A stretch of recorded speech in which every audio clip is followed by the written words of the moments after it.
sa inyo guys. Pag nagpipinihilot kasama po may mga binti. Kasi yung binti natin siya pa, yun masyadong napapagod yan. Akala nyo lang iba kasi dinidedma yan. Lalo yung talampakan. Mas maraming pagod ang talampakan at kamay. Kaya kailangan nyo isama.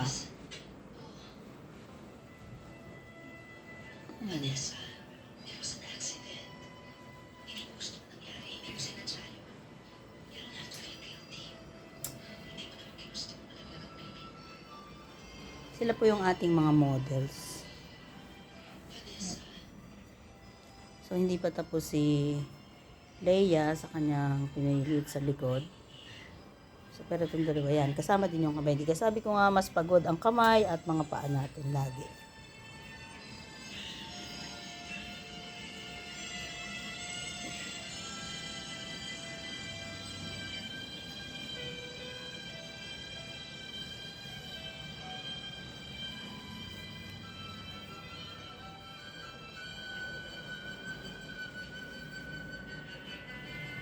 Tsaka ngayon, medyo okay na ang gawa nila kahapon.